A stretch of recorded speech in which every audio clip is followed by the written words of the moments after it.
नमस्कार, जय हिंद। स्वागत है एक बार फिर से आप सभी का बीपीएससी मेकर के एक और एपिसोड में।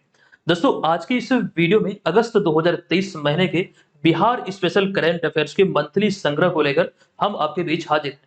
अच्छा, इससे पिछला मंथ यानी कि जो अब तक 2022 से 2023 का जितना भी मंथ गुजरा है, वो सभी वीडियो हमने ऑलरेडी चैनल पर आपको उपलब्ध कराया है।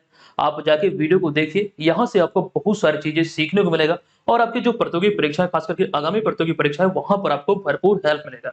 हम इस सेशन की शुरुआत करते हैं। ध्यान दीजिएगा, यहाँ पर हमने सिर्फ और सिर्फ बिहार स्पेशल के प्रश्नों को ही शामिल किया है। अच्छा, जो हमारा डेली करंट अफेयर्स का क्लास चलता है, जहां पर हम आपको बिहार, राष्ट्रीय, अंतर्राष्ट्रीय तीनों घटनाओं का एक प्रकार से विस्तृत तौर पर संग्रह देते हैं, तो वहीं से हमने ये बिहार स्पेशल के प्रश्नों को शामिल किया है। और इसमें एक बात, जरूरी बात ये भी है कि सारे सिलेक्टेड प्रश्न हैं और सभी का विस्तृत ब्यौरा यहाँ पर हम आपको देंगे। ये सभी प्रश्न एग्जाम में पूछे जा सकते हैं। चलिए सेशन की शुरुआत करेंगे, लेकिन उससे पहले ध्यान रखिएगा, जनवरी से अगस्त 2023 तक का बिहार स्पेशल, साथ साथ राष्ट्रीय और अंतर्राष्ट्रीय घटनाओं से जो पीडीएफ है, आप इस वीडियो के डिस्क्रिप्शन में दिए गए लिंक से डाउनलोड कर सकते हैं, या फिर जो बीपीएससी मेकर ऐप पर आप लोग कोर्स लिए हुए हैं, तो वहां पर भी ये पीडीएफ आपको मंथली करंट अफेयर सेक्शन के तहत उपलब्ध कराया गया है। आप वहां पर जाइए और इसे डाउनलोड जरूर कर लीजिए। अच्छा, बिहार के प्रतियोगी परीक्षाओं को देखते हुए, खास करके जो आगामी प्रतियोगी परीक्षा है, तो आपको ध्यान रखना है कि जनवरी से अगस्त तक का जो बिहार स्पेशल करंट अफेयर्स का प्रश्न है, इसका एक हमने वन लाइनर वीडियो चैनल पर अपलोड किया है। 225 अति महत्वपूर्ण प्रश्नों का संग्रह इसमें है। इस वीडियो को आप लोग जरूर देख लीजिएगा, बहुत मेहनत से ये तैयार हुआ है और सारे के सारे सिलेक्टेड प्रश्न ही इसमें हैं। और इस वीडियो से हमने आपसे वादा किया है कि यहीं से आपके बिहार के प्रतियोगी परीक्षाओं में बिहार स्पेशल के प्रश्न बनने वाले हैं। इस वीडियो को आप लोग जरूर देख लीजिएगा एग्जाम से पहले, ठीक है। चलिए, अब यहाँ पर हम सेशन की शुरुआत करते हैं, चलते हैं आज की इस वीडियो के पहले प्रश्न पे। देखिए, पहला प्रश्न आपके समक्ष है।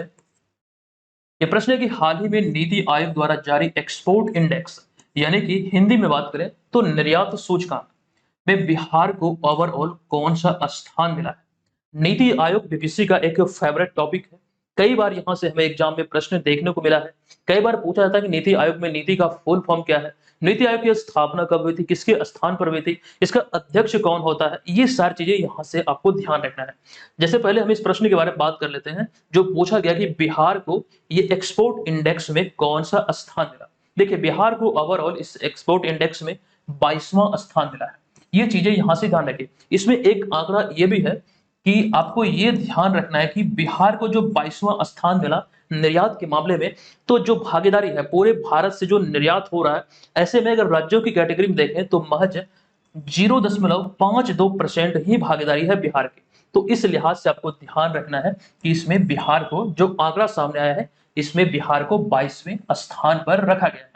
अच्छा, इसका अर्थ यह है कि बिहार भी अब धीरे धीरे निर्यात के हर पैमाने पर आगे बढ़ रहा है और इस रिपोर्ट में यह दर्शाया गया है कि बिहार से भी थोड़ा ही सही, लेकिन अब निर्यात हो रहा है। तो ये यहाँ से ध्यान रखिए। अच्छा, यहाँ पर अन्य पैमानों के बारे में लिखा गया कि जो एक्सपोर्ट इंडेक्स अभी हाल ही में जारी हुआ, इसके तहत अन्य पैमानों की बात करें तो बिजनेस इकोसिस्टम में बिहार को 27वां स्थान मिला, निर्यात नीति में 13वां स्थान मिला, निर्यात इकोसिस्टम में 25वां स्थान मिला, निर्यात परफॉर्मेंस में 29वां स्थान मिला और लैंडलॉक्ड स्टेट से होने वाले निर्यात में बिहार को 9वां स्थान मिला। जरूरी नहीं कि सिर्फ और सिर्फ आपसे यही पूछा जाए कि निर्यात इंडेक्स में या फिर निर्यात सूचकांक में बिहार को कौन सा स्थान मिला।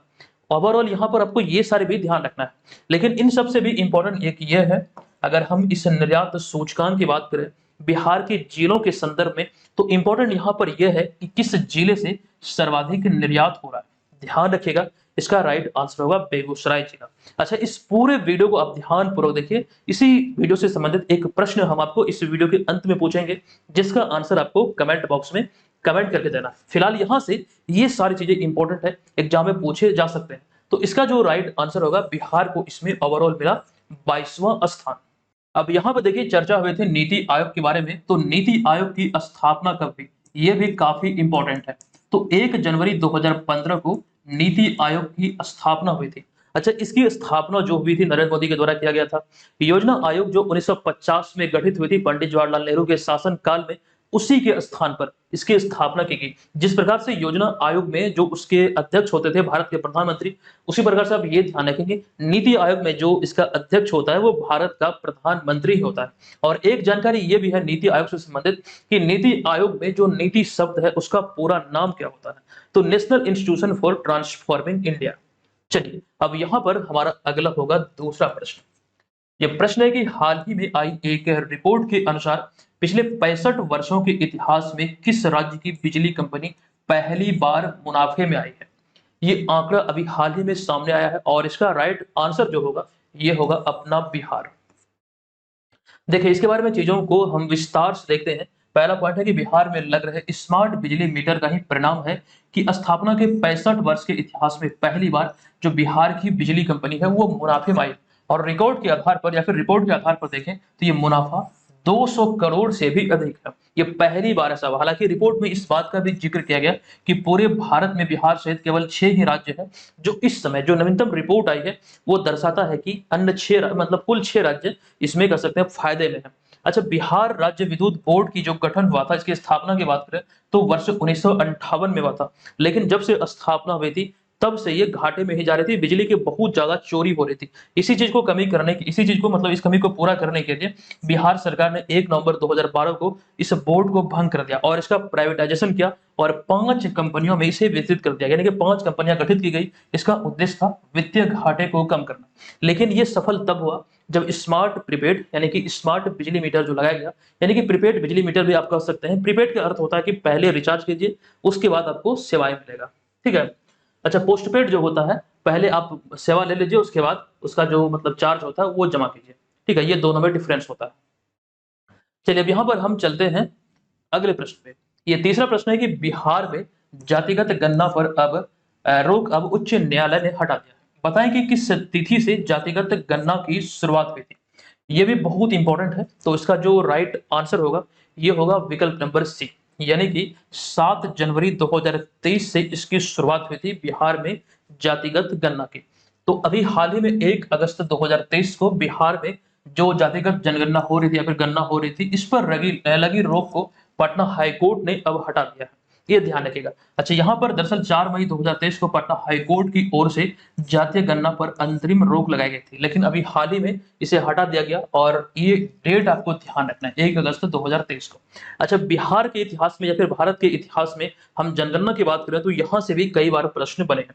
तो भारत में जो पहली जनगणना हुई थी लॉर्ड मेयो के शासनकाल में 1872 ईस्वी में हुई थी, लेकिन आपको ध्यान रखना है पहली आधिकारिक जनगणना 1881 में हुई थी और ये लॉर्ड रिपन के शासन काल में हुआ था। और इस गणना को प्रथम समकालीन गणना भी कहा जाता है। जहां में पूछे जा सकते हैं कि प्रथम समकालीन जनगणना किनके शासनकाल में हुई, तो लॉर्ड रिपन के शासनकाल में कब हुई, तो 1881 में। हालांकि पहली बार जो जनगणना हुई थी वो 1872 में हुई थी। अच्छा, अगर हम बात करें पिछली जनगणना की तो 2011 में हुई थी, जो कि 15वीं जनगणना है। ऐसे में एक चीज यहाँ पर ये ध्यान रखेंगे आप कि प्रत्येक 10 वर्ष के अंतराल पर जनगणना होती है, लेकिन 2021 में होना था, कोरोना संक्रमण की वजह से इसमें देरी आई है। तो इसका जो डेटा है वो सामने आने में टाइम लगेगा, लेकिन अभी आपको यहाँ पर यह समझना है कि अभी जितने भी एग्जाम आपके आयोजित होंगे वो 2011 की जनगणना से ही संबंधित प्रश्न आपको देखने को मिलेंगे। बीपीएससी एग्जाम की हम बात करें तो यहाँ से एक प्रश्न निश्चित तौर पर पूछे जा सकते हैं। अभी बिहार एसएससी की वैकेंसी आई है तकरीबन 11,000 के आसपास, तो आपको ध्यान रखना है ये सीरीज आपके लिए बहुत इंपॉर्टेंट है, इसको फॉलो कीजिएगा। यहाँ से तैयारी आपकी बेहतर होगी, दोबारा किसी भी सोर्स पर आपको भटकने की आवश्यकता नहीं। अच्छा, यहाँ पर देखिए पटना हाईकोर्ट की बात हुई है। संबंधित तथ्यों में पटना हाईकोर्ट के अंतर्गत हम ये चर्चा करते हैं कि जो मौजूदा वो 44वें मुख्य न्यायाधीश हैं वो कृष्णन विनोद चंद्रन है, जो कि केरल के रहने वाले हैं और ये पटना हाईकोर्ट के 44वें मुख्य न्यायाधीश हैं। पटना हाईकोर्ट की स्थापना के बारे में कई बार एग्जाम में प्रश्न पूछे गए हैं, या फिर पटना हाईकोर्ट ने किस तिथि से अपना कार्य प्रारंभ किया था, ये भी इंपॉर्टेंट है। तो 3 फरवरी 1916 को इसकी स्थापना हुई थी। जो 44वें मुख्य न्यायाधीश हैं कृष्णन विनोद चंद्रन, जिन्हें आप यहाँ पर तस्वीर में देख सकते हैं, 2-3 पॉइंट ध्यान रखेंगे। वे अब तक केरल हाईकोर्ट के जज थे और 2025 तक वो पटना हाईकोर्ट में मुख्य न्यायाधीश के तौर पर सेवा देंगे और उन्होंने संजय करोल जो कि 43वें मुख्य न्यायाधीश थे उनका स्थान लिया है। तो फिलहाल ये सारी चीजें यहाँ से ध्यान रखें। अच्छा, यहीं पर अगर आपसे एक सवाल ये पूछा जाता कि वर्तमान में भारत के मुख्य न्यायाधीश कौन है, यानी कि जो 50वें मुख्य न्यायाधीश है भारत के वो कौन है, तो है डी वाई चंद्रचूड़ यानी कि धनंजय यशवंत चंद्रचूड़। चलिए अब यहाँ पर हम चलते हैं अगले प्रश्न पे। अच्छा, यहाँ पर बिहार की चर्चा हुई, पटना की चर्चा हुई, तो ऐसे में जो पटना हाईकोर्ट की हमने चर्चा किया, तो यहाँ पर ये बिहार वाले मैप में जब पटना की स्थिति को ढूंढेंगे तो ये है पटना की स्थिति। मैप से भी संबंधित अब प्रश्न एग्जाम में बनते हैं।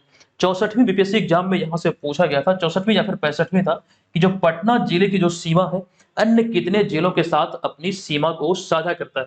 तो कुल मिला के 9 जिले हैं जो कि पटना के साथ अपनी सीमा को साझा करता है।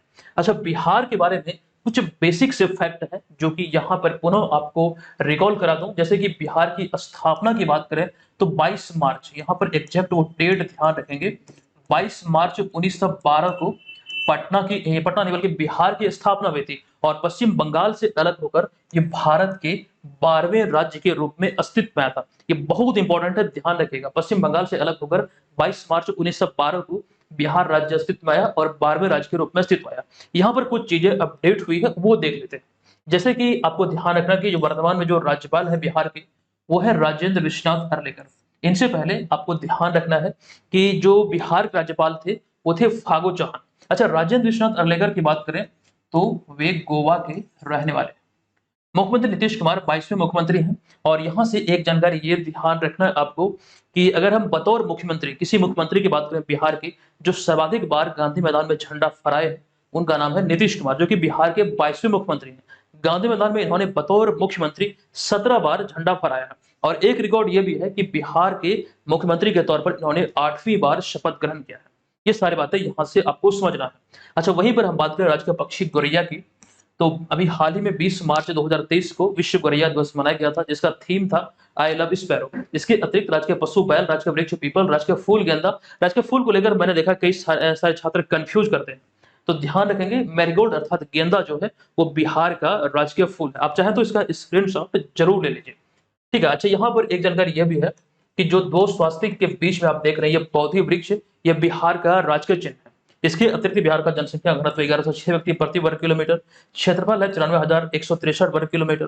प्रथम राजभाषा हिंदी और द्वितीय राजभाषा जो बिहार का है वो उर्दू है। अच्छा, यहाँ पर एक जानकारी आपको ये भी समझना है, जो झारखंड राज्य का गठन हुआ था वो 15 नवंबर 2000 ईस्वी को हुआ था और संपूर्ण भूभाग का जो बिहार का जो क्षेत्रफल था वो संपूर्ण भूभाग का 46% भूभाग के साथ झारखंड राज्य अस्तित्व में आया था और झारखंड के जो पहले मुख्यमंत्री बने थे उनका नाम था बाबूलाल मरांडी। तो इतनी सारी जानकारी फिलहाल ध्यान रखें। अच्छा, इसके चौहद्दी से भी संबंधित प्रश्न पूछे जा सकते हैं। तो उत्तर में नेपाल, दक्षिण में झारखंड, पूर्व में पश्चिम बंगाल और पश्चिम में उत्तर प्रदेश बिहार की चौहद्दी है। चलिए अब यहाँ पर अगला होगा चौथा प्रश्न। ये प्रश्न है कि हाल ही में किस जिले की खुशबू झा को women leader award in leadership से सम्मानित किया गया है। पूछा गया कि खुशबू झा बिहार के किस जिले की रहने वाली है। देखिए, इसका राइट आंसर होगा बिहार के सहरसा जिले की। तो विकल्प नंबर बी यहाँ पर इस प्रश्न का हमारा राइट आंसर हो जाएगा। इसी का जिक्र यहाँ पर किया गया कि हाल ही में दिल्ली में आयोजित एक कार्यक्रम में बिहार के सहरसा जिले की खुशबू झा को वुमेन लीडरशिप फोरम में यंग लेखिका के रूप में अपनी पहचान बनाने के लिए women leader award in leadership से सम्मानित किया गया है।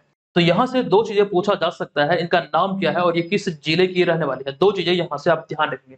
अच्छा, यहाँ पर एक लेखिका के रूप में अपनी पहचान बनाने के लिए जो इन्हें अवार्ड मिला है उनकी पुस्तक का नाम क्या है, किस पुस्तक के लिए इन्हें यह अवार्ड दिया है। तो टॉक टू योर सोल ये इस पुस्तक का नाम है जिसको लेकर अभी हाल ही में खुशबू झा को यह सम्मान दिया गया है। अच्छा, इससे पहले भी खुशबू झा को एक सम्मान मिला था 2017 में, उन्हें अटल मिथिला सम्मान से सम्मानित किया गया था। ये चीजें यहाँ से ध्यान रखना इंपॉर्टेंट है। चलिए हम यहाँ पर आगे बढ़ेंगे, चलते हैं पांचवें प्रश्न पे। बिहार में जैविक खेती को बढ़ावा देने के लिए राज्य सरकार ने या फिर राज्य सरकार के द्वारा कितने रुपए की निकासी एवं व्यय की स्वीकृति दी गई है। देखिए, इसका जो राइट आंसर होगा ये होगा विकल्प नंबर सी, यानी कि 30.16 करोड़ रुपए। विकल्प नंबर सी यहाँ पर इस प्रश्न का राइट आंसर होगा। बिहार में जैविक खेती को बढ़ावा देने के लिए राज्य सरकार द्वारा चतुर्थ कृषि रोड मैप यानी कि चौथे कृषि रोड मैप के अंतर्गत परंपरागत कृषि विकास योजना के कार्यान्वयन हेतु 2023-24 यानी कि इस वित्त वर्ष के लिए 30.16 करोड़ रुपए के निकासी एवं व्यय की स्वीकृति दी है। ये डेटा यहाँ से आप ध्यान रखेंगे, ठीक है। अभी वर्तमान में बिहार में जो कृषि रोड मैप संचालित है वो चौथा कृषि रोड मैप है। 1 अप्रैल 2023 को इसकी शुरुआत हुई। ये भी जानकारी हम यहाँ पर देखेंगे। देखिए यही पॉइंट आगे लिखा गया है कि बिहार में जो चौथा कृषि रोड मैप है ये 1 अप्रैल 2023 को लागू हुआ है और इसकी जो अवधि है वो है 31 मार्च 2028। अच्छा, इसके अतिरिक्त यहाँ पर एक जानकारी और भी है, आप इसे देख सकते हैं। जैविक खेती जिन जिलों में की जा रही, बिहार के 12 जिलों में, वो यहाँ पर लिखा गया है। तो फिलहाल यहाँ से ये समझना है, इंपॉर्टेंट है। चलिए अब चलते हैं अगले प्रश्न पे, लेकिन उससे पहले जो हमने अभी चर्चा किया कृषि रोड मैप के बारे में, जो अभी हमने जानकारी दिया कि अभी वर्तमान में चौथा कृषि रोड मैप संचालित है, तो पूछे जाने की प्रबल संभावना है। तो इसे भी हम लोग देखेंगे, लेकिन बात कर लेते हैं पहले कृषि रोड मैप की। इसकी शुरुआत हुई थी या फिर जो लागू हुआ था 2008 में। इसका एक मूल उद्देश्य की हम बात करें तो बीज उत्पादन के साथ साथ किसानों की उत्पादकता बढ़ाने पर जोर दिया गया। दूसरा कृषि रोड मैप लागू हुआ था 2012 में। इसमें भी किसानों की उत्पादकता पर ही जोर दिया गया। तीसरे कृषि रोड मैप की हम बात करें तो आपको ध्यान रखना 2017 में यह लागू हुआ था और ऑर्गेनिक खाद, कृषि बिजली, मत्स्य और दुग्ध उत्पादन पर इसके अंतर्गत जोर दिया गया। और अभी हाल ही में 1 अप्रैल 2023 को जो चतुर्थ कृषि रोड मैप लागू हुआ है, इसमें मोटे अनाज तथा दलहन तिलहन के उत्पादन पर विशेष रूप से जोर दिया जाएगा। तो ये चीजें यहाँ से ध्यान रखिए, ये 2028 तक ये चतुर्थ कृषि रोड मैप संचालित होगा। आप चाहे तो इसका स्क्रीनशॉट ले सकते हैं। चलिए फिलहाल यहाँ पर हम आगे बढ़ेंगे। कृषि की बात हो रही है तो कृषि की चर्चा हो रही, तो ऐसे में एक जानकारी आपको दे दूं, हाल ही में अंतर्राष्ट्रीय कृषि बागवानी प्रदर्शनी आयोजित हुआ था और इसके बारे में यहाँ पर पॉइंट है, ये जो आयोजन हुआ था दिल्ली के प्रगति मैदान में आयोजित हुआ था। और यहाँ पर इस अंतर्राष्ट्रीय कृषि बागवानी प्रदर्शनी में बिहार को 23 जुलाई 2023 को पहला पुरस्कार मिला। और ये बिहार को पहला पुरस्कार क्यों मिला, तो आपको ध्यान रखना है कि बागवानी को बढ़ावा देने के लिए इस 3 दिवसीय जो प्रदर्शनी थी यहाँ पर बिहार को सम्मानित किया गया है। बागवानी को यानी कृषि बागवानी को बढ़ावा देने के ही कारण बिहार को ये सम्मान मिला है। दरअसल आपको ये ध्यान रखना है, ये जो अंतर्राष्ट्रीय कृषि बागवानी प्रदर्शनी यहाँ पर दिल्ली के प्रगति मैदान में आयोजित हुआ, तो बिहार की तरफ से चाय, मखाना तथा मखाना के प्रसंस्कृत उत्पाद, शहद आधारित स्टॉल यहाँ पर लगाए गए थे। अच्छा, यहाँ पर मखाना की बात हुई है तो अभी हाल ही में बिहार के मखाना को मिथिला मखाना के नाम से जीआई टैग दिया गया है। इस चीज को भी हम लोग देखेंगे, लेकिन उससे पहले हम यहाँ पर बात कर लेते हैं कृषि कर्मण पुरस्कार के बारे में। ये भी बहुत इंपॉर्टेंट है, क्योंकि कृषि की बात यहाँ पर हुई है तो नोट करेंगे बिहार को अब तक कुल 5 बार कृषि कर्मण पुरस्कार मिला है। पहली बार जो मिला था कृषि कर्मण पुरस्कार वो 2011-12 में चावल के लिए, फिर 2012-13 में गेहूं, 2015-16 और 16-17 में मक्का और फिर 17-18 में गेहूं के सर्वाधिक उत्पादन के लिए किसी भी राज्य को जो ये पुरस्कार मिलता है। तो यहाँ पर जो हमने जानकारी दिया, ये कुल मिला के 5 बार बिहार को कृषि कर्मण पुरस्कार अब तक मिला है।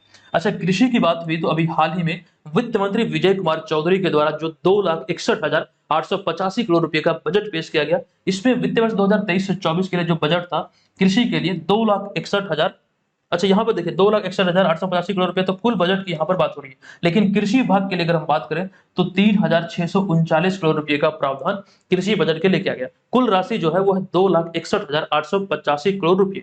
कृषि के लिए जो राशि का आवंटन हुआ वो 3,639 करोड़ रुपए। मोस्ट इंपॉर्टेंट है, ध्यान रखना है आपको, ये सारी आंकड़े पूछे जा सकते हैं। अब यहाँ पर जो हम चर्चा करने वाले थे बिहार के मिथिला मखाना के बारे में, दरअसल यहाँ पर हम पूरी सूची देख लेते हैं बिहार के ऐसे उत्पादों की जो अब तक यानी कि जिसे अब तक जीआई टैग मिला है। तो बिहार को अब तक 3 कैटेगरी में जीआई टैग मिला है, एक खाद्य पदार्थ, एक हस्तकला और एक कृषि कैटेगरी में।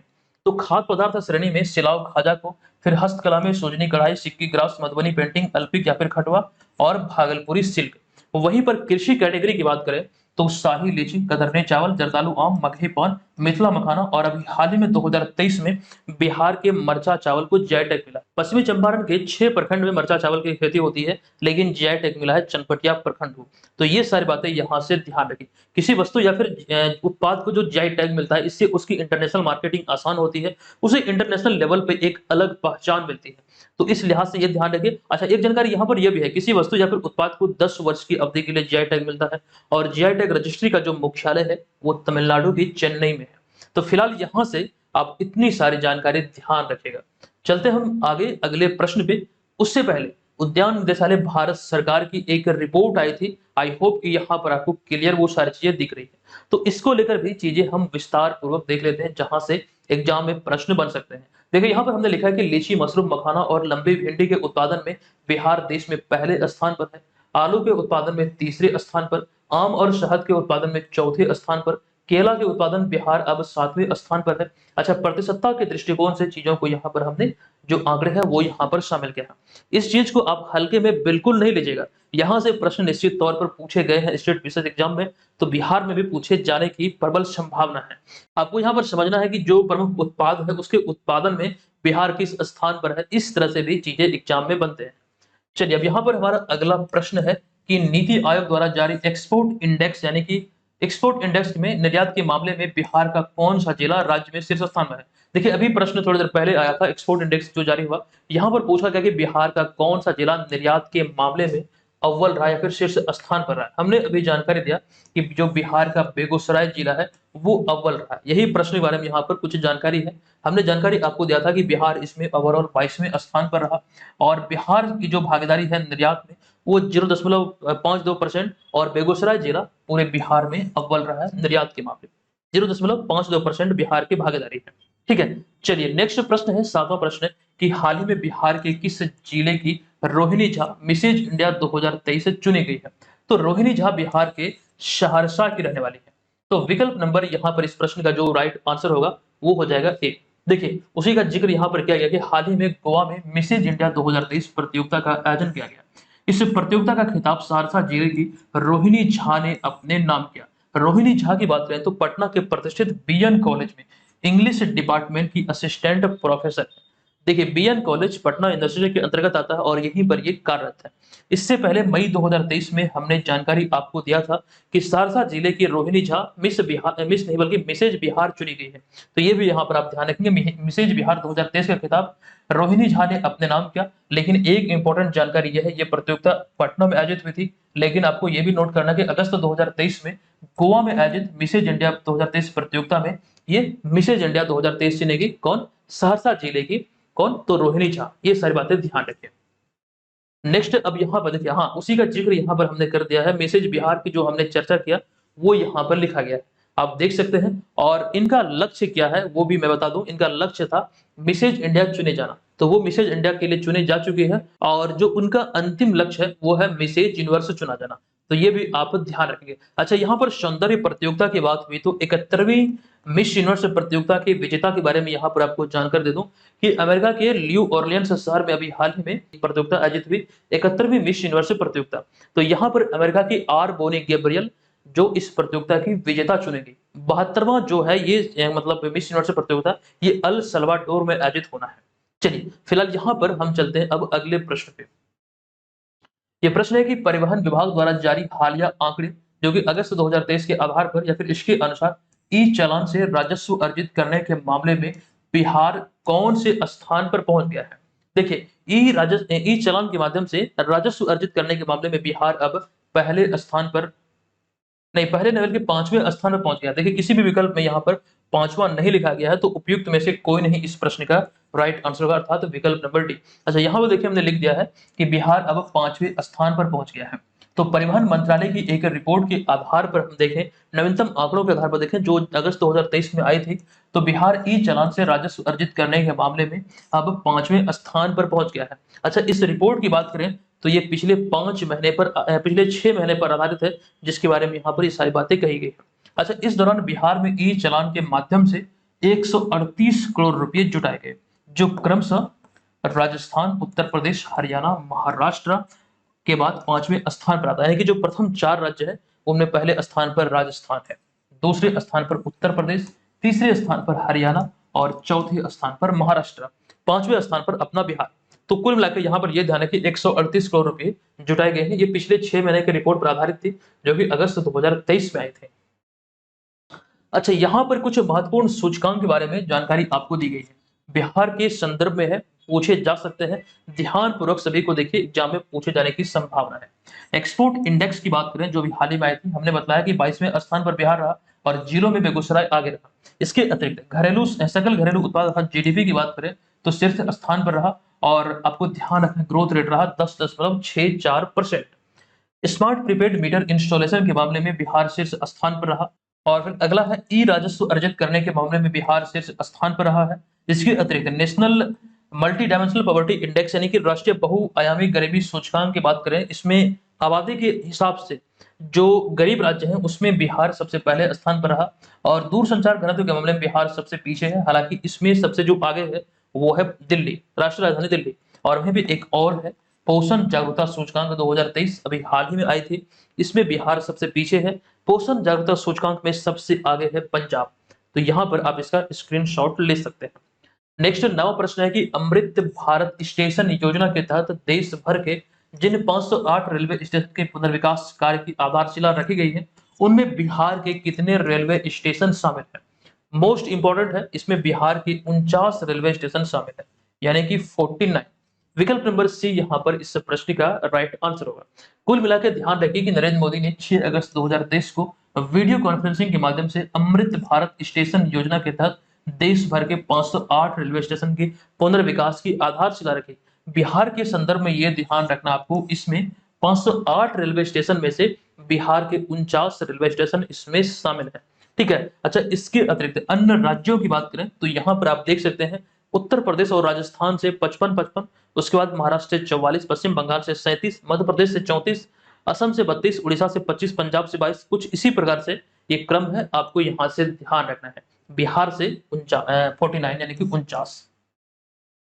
नेक्स्ट अब यहाँ पर देखिए रेलवे की बात हुई तो बिहार के बारे में हम चर्चा कर लेते हैं। बिहार में जो एक रेलवे का जोन है, देखिए ऐसे तो रेलवे को भारत में कुल 18 जोन में बांटा गया है, उसमें से एक है पूर्व मध्य रेलवे। ये भारत के 18 रेलवे जोनों में से एक है। इसकी स्थापना हुई थी 8 सितंबर 1996 को। इसका मुख्यालय हाजीपुर बिहार में है और इसके अंतर्गत 5 रेल मंडल शामिल है। इसकी बात हम करें तो सोनपुर, समस्तीपुर, दानापुर, मुगलसराय और धनबाद। अगर आपसे यहाँ पर एग्जाम में प्रश्न पूछा जाता है कि जो पूर्व मध्य रेलवे है इसका जो मुख्यालय है वो बिहार के किस जिले में है, तो गलती से भी इसका आंसर आप लोग हाजीपुर नहीं करेंगे, क्योंकि हाजीपुर जो आप यहाँ पे देख रहे हैं ये बिहार का कोई जिला नहीं बल्कि वैशाली जिले के अंतर्गत एक स्थान है, या फिर यूं कहें तो ये वैशाली जिला का हेडक्वार्टर है हाजीपुर। यहीं पर ये पूर्व मध्य रेलवे का कह सकते हैं मुख्यालय है। जिला पूछा जाएगा तो इसका आंसर हो जाएगा वैशाली। चलिए अब आगे चलते हैं 10वें प्रश्न पे। ये प्रश्न है कि किस राज्य सरकार ने हाल ही में राइनो टास्क फोर्स गठित करने की घोषणा की है। देखिए इसका राइट आंसर होगा बिहार।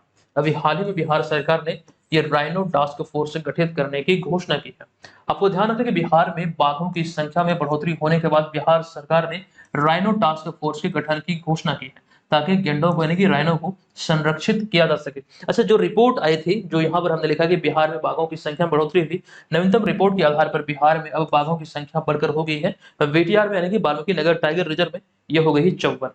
बहुत वर्षों के बाद 50 के आंकड़े को ये पार किया है। तो कुल मिलाकर ये ध्यान रखिएगा, जो नवीनतम रिपोर्ट आई थी इस रिपोर्ट के आधार पर मध्य प्रदेश में बाघों की संख्या सबसे अधिक है।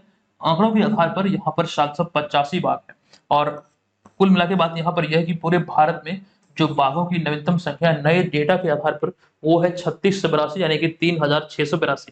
ये बहुत इंपॉर्टेंट है, ध्यान रखेंगे। अच्छा, यहाँ पर बाघों की बात हुई तो प्रोजेक्ट टाइगर की जो शुरुआत हुई थी यहाँ से कई बार एग्जाम में प्रश्न बने हैं। 1973 में प्रोजेक्ट टाइगर की शुरुआत हुई थी। उस समय भारत की जो प्रधानमंत्री थी वो इंदिरा गांधी थे। और इसके अतिरिक्त आपको ये ध्यान रखना 17 सितंबर 2022 को प्रधानमंत्री नरेंद्र मोदी ने अपने जन्मदिन के अवसर पर प्रोजेक्ट चीता की शुरुआत किया था। तो ये सारी बातें यहाँ से नोट करना है। अगला 11वां प्रश्न है कि 15 अगस्त 2023 को 77वें स्वतंत्रता दिवस के अवसर पर गांधी मैदान पटना में कितने विभागों की झांकी निकाली गई है या फिर निकाला गया। देखिए निकाली गई कितनी विभागों की झांकी यहाँ पर निकाली गई, तो कुल मिला के 12 विभागों की झांकी निकाली गई। ये जानकारी आपको ध्यान होगा।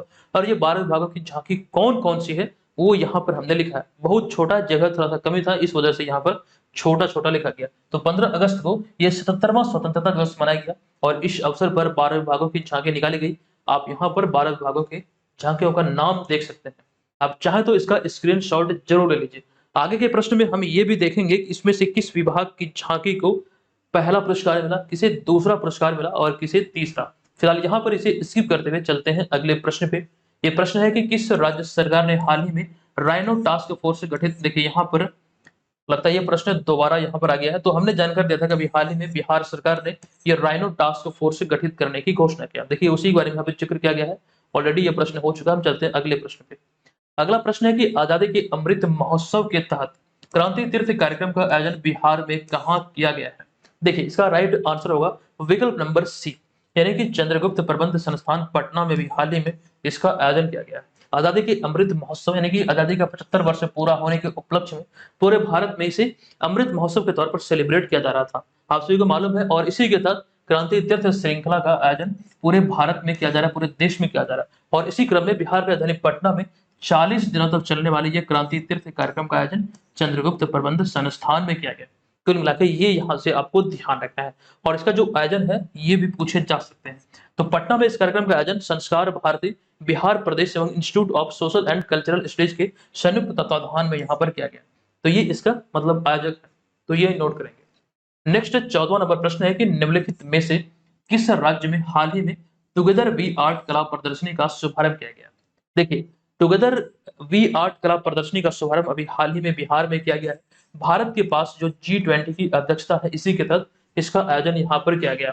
7 अगस्त 2023 को बिहार में G20 सदस्य देशों को समर्पित टुगेदर वी आर्ट नामक एक विशेष कला प्रदर्शनी का शुभारंभ बिहार संग्रहालय पटना में किया गया। इसका उद्घाटन बिहार के 22वें मुख्यमंत्री नीतीश कुमार के द्वारा किया गया। ये 2 माह तक चलने वाला कार्यक्रम है। इसके हम आयोजन की यहाँ पर बात करें तो 7 अगस्त 2023 को इसकी शुरुआत हुई और समापन होगा 7 अक्टूबर 2023 को। इसका आयोजन केंद्रीय कला और संस्कृति मंत्रालय द्वारा किया जा रहा है, जिसमें भारत समेत दुनिया के कुल 29 देश इसमें भाग लेने वाले हैं या फिर ले रहे हैं। अच्छा, एक जानकारी यहाँ पर आपको दे दूं कि बिहार सरकार द्वारा 8 अगस्त 2023 को बिहार संग्रहालय और पटना संग्रहालय को जोड़ने वाले सुरंग के लिए 542 करोड़ रुपए की मंजूरी अभी हाल ही में दिया गया है। ये भी इंपॉर्टेंट है, ध्यान रखिएगा। भूमिगत तौर पर ये दोनों को जोड़ा जाएगा, बिहार संग्रहालय और पटना संग्रहालय को। दोनों अलग अलग है और इसे दोनों को जोड़ा जाएगा। चलिए आगे चलते हैं और यहाँ पर जो हमने आपको जानकारी दिया G20 के बारे में, तो यहाँ पर चीजें देख लेते हैं। G20 के अंतर्गत अभी हाल ही में श्रम 20, लेबर 20 या फिर L20 बैठक जो बिहार की राजधानी पटना में आयोजित हुआ, इसका आयोजन स्थल, आयोजन तिथि, ये सारी चीजें पूछे जा सकते हैं। तो भारत की G20 की अध्यक्षता के तहत इसका आयोजन हुआ। आयोजन तिथि 22 से 23 जून 2023। आयोजन स्थल सम्राट अशोक कन्वेंशन सेंटर के ज्ञान भवन और बापू सभागार में इसका आयोजन हुआ। इसका उद्घाटन बिहार के जो मौजूदा राज्यपाल है राजेंद्र विश्वनाथ आर्लेकर, इनके द्वारा किया गया और यह एक परिवार और एक भविष्य थीम पर ही आधारित था। आप सब जानते हैं कि वर्तमान में जो G20 की जो अध्यक्षता है वो भारत के पास है और भारत ने अभी हाल ही में G20 के 18वें शिखर सम्मेलन की मेजबानी की। ये प्रगति मैदान के नई दिल्ली के प्रगति मैदान में भारत मंडपम में ये आयोजित हुआ था। आप यहाँ पर ये देख सकते हैं, ये भारत मंडपम है, यहीं पर ये आयोजित हुआ। यहाँ से एक प्रश्न ये भी पूछा जा सकता है, आप जो यहाँ पर तस्वीर में देख रहे हैं, ये नटराज की पूरी दुनिया की सबसे बड़ी प्रतिमा है जो यहाँ पर स्थापित की गई थी। ठीक है, और G20 के बारे में जो इसका पिछला संस्करण था, जो 18वां संस्करण भारत की अध्यक्षता में नई दिल्ली में भारत मंडपम में आयोजित हुई, लेकिन इससे पहले जो 17वां शिखर सम्मेलन था ये इंडोनेशिया के बाली में आयोजित हुआ था। 17वां शिखर सम्मेलन, आपको ध्यान रखना कि जो इंडोनेशिया के राष्ट्रपति जोको विडोडो है, इन्होंने भारत को अगले 1 वर्ष के लिए G20 की कमान सौंपी थी। कब सौंपी थी ये भी इंपॉर्टेंट है। और जो भारत के पास जो इसकी मतलब अध्यक्षता है G20 की, वो नवंबर 2023 तक है। ठीक है, और ऐसे में नवंबर 2023 के बाद, यानी कि ये मतलब एक प्रकार से रखा गया था डेडलाइन, लेकिन आपको यहाँ पर यह भी समझना है कि भारत ने अब जो G20 कमान है वो ब्राजील को सौंप दिया है। यानी कि इंडोनेशिया से भारत को मिली और भारत से ब्राजील को। अब यहाँ पर आपको एक बात ये भी समझना है कि G20 की जो हम बात कर रहे थे, अब ये G20 नहीं रहा। क्यों नहीं रहा? इसके पीछे रीजन यहाँ पर यह है कि इसमें अफ्रीकी यूनियन अब शामिल हो गया है। 55 देशों वाला अफ्रीकी यूनियन इसमें शामिल हुआ, तो अब ये G20 से बदलकर हो गया G21। G20 का जो 17वां शिखर सम्मेलन था, इसका जो थीम था ये था रिकवर टुगेदर रिकवर स्ट्रॉन्गर। ये यहाँ पर नोट करने लायक है। चलिए अगला 15वां प्रश्न है कि बिहार कैबिनेट ने किसी भी दुर्घटना में प्रवासी मजदूरों की मौत होने पर उनके परिजनों को मिलने वाली मुआवजा की राशि को 1 लाख रुपए से बढ़ाकर अब कितना कर दिया है। अच्छा, इस प्रश्न के बारे में हम लोग जानेंगे, लेकिन एक जानकारी यहाँ पर यह भी है कि 18वां शिखर सम्मेलन जो भी हाल ही में आयोजित हुआ, इसका थीम क्या था? तो इसका थीम था वसुदेव कुटुंबकम। ये भी नोट कीजिएगा। अच्छा, यहाँ पर अब जो प्रश्न है इसको लेकर देख लेते हैं कि जो राशि है उसे बढ़ाकर अब कितना किया गया है। तो उसे बढ़ाकर अब कर दिया गया है 2 लाख रुपये, यानी कि 1 लाख से बढ़ाकर किया गया 2 लाख रुपये। आप यहाँ पर देख सकते हैं कि 8 अगस्त 2023 को नीतीश कुमार की अध्यक्षता में आयोजित कैबिनेट बैठक में बिहार सरकार ने किसी भी दुर्घटना में प्रवासी मजदूरों की मौत होने पर उनके परिजनों को जो मिलने वाली मुआवजा राशि है वो 1 लाख रुपए से बढ़ाकर अब 2 लाख रुपये कर दिया है। इसमें भी कुछ कंडीशन है, कुछ कैटेगरी है जो आप यहाँ पर देख सकते हैं।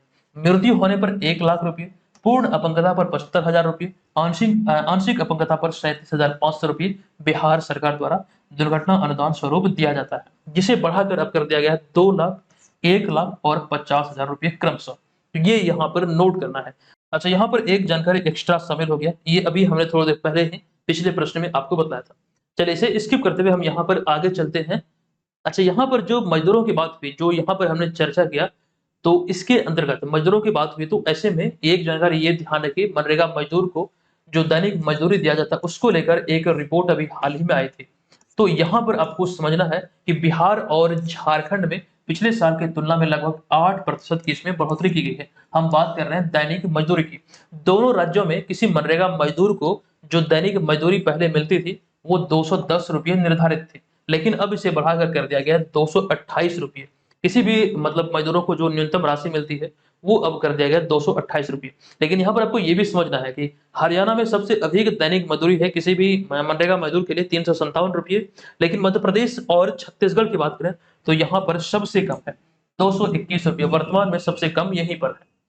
अब यहाँ पर आगे हम बात कर लेते हैं एक नए रिपोर्ट की, जो मनरेगा से ही संबंधित है, कि मई 2023 में ये रिपोर्ट आई थी। इस रिपोर्ट के आधार पर हम बात करें तो मजदूरों को काम देने में बिहार के सभी 38 जिलों के प्रदर्शन की रैंकिंग के तहत 86.17 अंक के साथ जमुई इसमें शीर्ष स्थान पर रहा। कहने का सेंस यहाँ पर यह है कि मनरेगा मजदूरों को काम देने के मामले में जमुई जो जिला है वो सबसे अव्वल रहा था। प्रथम स्थान पर जमुई, द्वितीय स्थान पर मुंगेर, तृतीय पर गया, उसके बाद 31वें स्थान पर रहा पटना और सबसे अंतिम स्थान पर रहा खगड़िया जिला।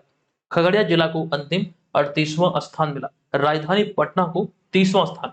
जो शीर्ष 3 जिले रहे जमुई, मुंगेर और गया। यहाँ पर मनरेगा के बारे में चीजों को लिखा गया है कि ग्रामीण बेरोजगारी, भूख और गरीबी से छुटकारा पाने के लिए केंद्र सरकार ने, अच्छा मनमोहन सिंह की सरकार थी उस समय केंद्र में, तो सरकार ने जो अपनी महत्वाकांक्षी योजना है राष्ट्रीय रोजगार गारंटी योजना, उस समय इसका नाम यही होता था, नरेगा होता था। इसका शुभारंभ मनमोहन सिंह ने किया था। कब किया था? तो 2 फरवरी 2006 को आंध्र प्रदेश के अनंतपुर जिले से किया था। ये भी बहुत इंपॉर्टेंट है, आंध्र प्रदेश के अनंतपुर जिले से इसकी शुरुआत किया गया था। लेकिन गांधी जयंती के अवसर पर 2009 में, यानी कि 2 अक्टूबर 2009 को इसे कर दिया गया महात्मा गांधी राष्ट्रीय ग्रामीण गारंटी या फिर रोजगार गारंटी योजना, यानी कि मनरेगा। इसमें महात्मा गांधी शब्द जोड़ दिया गया। ये यहाँ से आप ध्यान रखेंगे। अच्छा, आपको यहाँ पर ये ध्यान रखना है कि भारत में ये जो संचालित है, ये एक रोजगार गारंटी योजना है। इसके तहत 100 दिन का रोजगार उपलब्ध कराती है सरकार, ये इसमें दावा करती है। तो ये यहाँ से ध्यान रखें। अब अगला प्रश्न है कि राष्ट्रीय शिक्षक पुरस्कार 2023 के लिए बिहार के कितने शिक्षकों को नामित किया गया? यहाँ पर कुछ लोग कंफ्यूज करेंगे। देखिए, यहाँ पर पूछा नहीं गया कि कितने शिक्षकों को सम्मानित किया गया, बल्कि यहाँ पर पूछा गया कितने शिक्षकों को नामित किया गया था।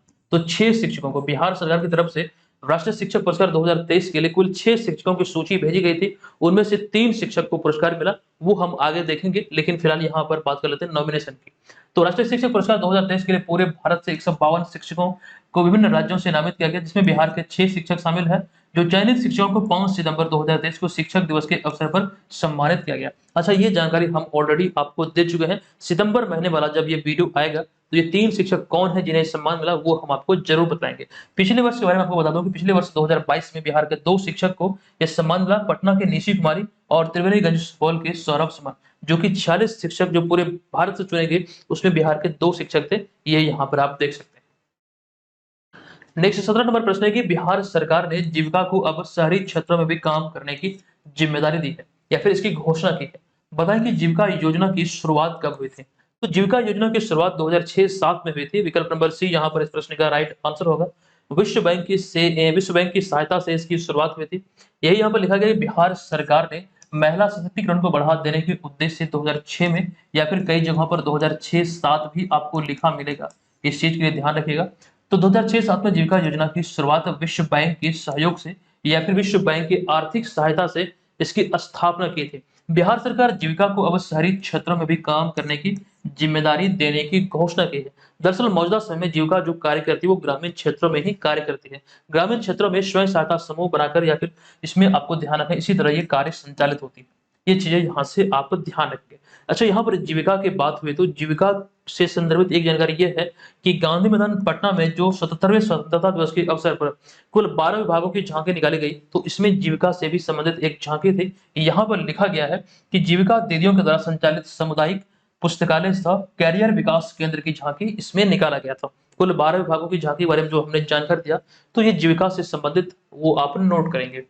18वें प्रश्न पे आ चुके हैं कि किस राज्य सरकार की घोषणा के अनुसार राज्य के सरकारी स्कूलों के भवन अब बाला मॉडल पर बनेंगे। तो ये घोषणा अभी हाल ही में बिहार सरकार ने किया है कि राज्य में जो सरकारी भवन होंगे वो अब यानी कि जो सरकारी स्कूल के भवन होंगे वो अब बाला मॉडल पे बनेंगे। देखिए यहाँ पर लिखा गया है कि बिहार में स्कूलों के भवन अब बाला मॉडल पे बनेंगे। बाला जो शब्द है BALA, ये जो यहाँ पर अल्फाबेट है BALA, इसका जो पूरा नाम होता है ये होता है बिल्डिंग एज लर्निंग एड, अर्थात ऐसी भवन संरचना जिससे बच्चे को भी सीखने के लिए कुछ वहां से मददगार साबित हो। तो इस लिहाज से इसमें कुछ मतलब जो कह सकते हैं जो बाला मॉडल है इसको इस प्रकार से डिजाइन किया जाएगा, इसमें वो सारी चीजें शामिल की जाएगी, उस तरह से उसे सुसज्जित किया जाएगा ताकि बच्चे भी उससे सीखने को प्रेरित हो सके। अब यहाँ पर इस मॉडल के तहत सुव्यवस्थित 2 मंजिले भवन बनेंगे और दीवारों व अन्य जगहों पर सीखने के लिए रेखाचित्र, चित्र और कलाकृतियां उकेरी जाएगी या फिर बनाई जाएगी। ये यहाँ से ध्यान रखिए। अच्छा, एक जानकारी यहाँ पर यह है कि वर्तमान में बिहार के शिक्षा मंत्री कौन है? तो वर्तमान में बिहार के शिक्षा मंत्री है चंद्रशेखर प्रसाद यादव। अच्छा, वहीं पर अगर हम बात करें केंद्रीय शिक्षा मंत्री की तो वह है धर्मेंद्र प्रधान। तो ये सारी बातें ध्यान रखिए। अब यहाँ पर देखिए बिहार की बात हुई है तो ऐसे में एक जानकारी यहाँ पर है कि बिहार को child level tracking system, short में भी एग्जाम में आपसे पूछे जा सकते हैं कि बिहार को CLTS में यानी कि चाइल्ड लेवल ट्रैकिंग सिस्टम में कौन सा पुरस्कार मिला है? तो बिहार को अभी हाल ही में 92 Skoch summit India economics forum में श्रम संसाधन विभाग बिहार सरकार को CLTS यानी कि चाइल्ड लेवल ट्रैकिंग सिस्टम में बेहतर कार्य के लिए गोल्ड अवार्ड से सम्मानित किया गया। ये जो सर्टिफिकेट है वो आप यहाँ पर देख सकते हैं कि बिहार को इसमें गोल्ड अवार्ड से सम्मानित किया गया है। ये यहाँ से ध्यान रखिए।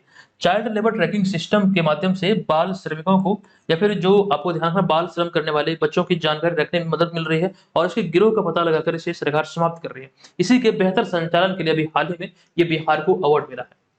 ये प्रश्न है कि 77वें स्वतंत्रता दिवस के अवसर पर बिहार पुलिस के कितने पुलिस कर्मियों को पदक से सम्मानित किया गया? देखिए इसका जो राइट आंसर होगा कुल मिला के 21 पुलिस कर्मियों को इसमें सम्मानित किया गया है। तो विकल्प नंबर ए यहाँ पर इस प्रश्न का राइट आंसर होगा। अच्छा, इन 21 पुलिस कर्मियों में से आपको कुल मिला के ध्यान रखना है कि 2 को वीरता निधि गैलेंट्री पुलिस पदक, 2 को विशिष्ट सेवा के लिए राष्ट्रपति पुलिस पदक और 17 को सराहनीय सेवा के लिए पुलिस पदक प्रदान किया गया। तो कुल मिला के बात यहाँ पर यह है कि बिहार को कुल 21 बिहार के कुल 21 पुलिस कर्मियों को सम्मानित किया गया। अच्छा, केंद्रीय और राज्य बलों के इनको जो पुलिस पदक मिला या फिर सम्मान मिला, कुल 954 पुलिस कर्मियों को सम्मानित किया गया। पूरे भारत से हम बात कर रहे हैं और इस कैटेगरी में कुछ बात यहाँ पर यह भी है कि वीरता के लिए राष्ट्रपति पुलिस पदक केवल एक को ही मिला है और वो एक नाम आप यहाँ पर देख सकते हैं जो लिखा गया है लोखर कपम इम्बोचा सिंह। ये यहाँ पर आपको ध्यान रखना है। अच्छा, यहाँ पर इसके अतिरिक्त वीरता के लिए पुलिस पदक मिला 229 पुलिस कर्मियों को। इसके अतिरिक्त विशिष्ट सेवा के लिए राष्ट्रपति पुलिस पदक 82 को और सराहनीय सेवा के लिए पुलिस पदक 642 को। कुल मिला के बात यहाँ पर यह है कि पूरे भारत से 954 पुलिस कर्मियों को ये 77वें स्वतंत्रता दिवस के अवसर पर सम्मानित किया गया और इसमें भी सबसे आगे रहा जम्मू कश्मीर की वीरता के लिए सबसे अधिक 55 पुलिस पदक जम्मू कश्मीर के नाम रहा। ठीक है, ये यहाँ पर ध्यान रखिए। चलिए आगे यहाँ पर चलते हैं। बिहार के संदर्भ में ये ध्यान रख लीजिएगा, बिहार के 21 पुलिस कर्मियों को सम्मान मिला, 2 को गैलेंट्री यानी कि जो वीरता पुरस्कार, 2 को विशिष्ट सेवा के लिए राष्ट्रपति पुलिस पदक और 17 को सराहनीय सेवा के लिए पुलिस पदक मिला है। नेक्स्ट 20वां नंबर प्रश्न है कि 15 अगस्त 2023 को 77वें स्वतंत्रता दिवस के अवसर पर गांधी मैदान पटना में निकाली गई कुल 12 विभागों की झांकियों के संबंध में कौन सा कथन सत्य है? देखिए अब यहाँ पर देखना है कि जो प्रथम पुरस्कार मिला, द्वितीय पुरस्कार मिला, तृतीय पुरस्कार मिला, ये यहाँ पर देखना है कि कौन सा मिलान हमारा जो पूछा गया है, यह है कि कौन सा मिलान यहाँ पर सत्य है, अर्थात हमें यहाँ पर सत्य कथन की पहचान करना है। तो इसका जो राइट आंसर होगा यह है प्रथम पुरस्कार मिला कृषि विभाग को, तो यही हमारा यहाँ पर राइट आंसर होगा। अच्छा, यहाँ पर पूरी जानकारी अब आपके समक्ष है। जो 15 अगस्त 2023 को 77वां स्वतंत्रता दिवस मनाया गया, इसमें 12 विभागों की झांकी निकाली गई, अभी हमने जानकारी आपको दिया था। और इसमें प्रथम 3 पुरस्कार में देखें तो प्रथम पुरस्कार कृषि विभाग को मिला, द्वितीय पुरस्कार की बात करें तो जीविका और कला संस्कृति विभाग को दिया गया संयुक्त तौर पर, तृतीय पुरस्कार की बात करें तो नगर विकास एवं आवास विभाग और पर्यावरण जलवायु परिवर्तन विभाग को संयुक्त तौर पर ये तृतीय पुरस्कार से सम्मानित किया गया। ये यहाँ से आप ध्यान रखें। अच्छा, एक जानकारी हमने थोड़ी समय पहले दिया था कि बतौर मुख्यमंत्री गांधी मैदान में सर्वाधिक बार झंडा फहराने का जो रिकॉर्ड है, ये रिकॉर्ड है 17 बार का, जो कि बन गया है मुख्यमंत्री नीतीश कुमार के नाम। अब तक सर्वाधिक 14 बार झंडा फहराने का जो रिकॉर्ड था, ये बिहार के पहले मुख्यमंत्री डॉक्टर श्री कृष्ण सिंह के नाम था। तो ये भी ध्यान रखिए। एक जानकारी और भी हमने दिया था कि बतौर मुख्यमंत्री अगर हम बात करें तो 8वीं बार मुख्यमंत्री पद की शपथ ले चुके हैं नीतीश कुमार।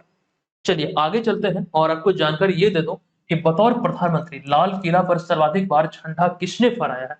तो 17 बार जवाहरलाल नेहरू ने, और दूसरे स्थान पर है 16 बार इंदिरा गांधी और 10 बार मनमोहन सिंह। अच्छा, एक जानकारी यहाँ पर यह भी है कि 10 बार में अब नरेंद्र मोदी का भी नाम शामिल हो गया। 2023 में 77वें स्वतंत्रता दिवस के अवसर पर जो तिरंगा फहराया गया, इसमें एक और नाम जुड़ गया नरेंद्र मोदी का, यानी कि तीसरे स्थान पर मनमोहन सिंह और नरेंद्र मोदी है।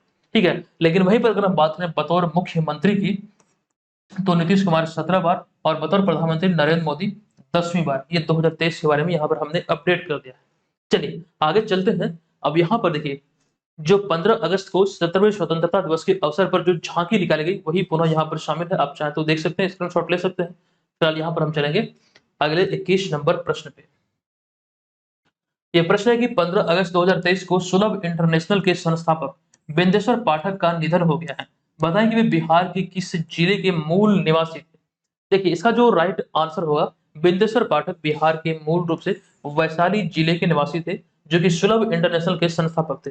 सुलभ इंटरनेशनल की स्थापना कब हुई थी, ये एग्जाम में पूछे जा सकते हैं। दरअसल सुलभ इंटरनेशनल के संस्थापक बिंदेश्वर पाठक का 15 अगस्त को हृदय गति रुक जाने के कारण इसका, यानी कि 80 वर्ष की आयु में इनका निधन हो गया। ये बिहार के वैशाली जिले के रहने वाले थे। और मोस्ट इंपॉर्टेंटली आपको ये ध्यान रखना, 1970 में ही उन्होंने सुलभ इंटरनेशनल सोशल सर्विस की शुरुआत की थी। बहुत इंपॉर्टेंट है, इसी के लिए इसकी पहचान बनी है और इसी के लिए ही ये प्रश्न यहाँ पर हमने शामिल भी किया है।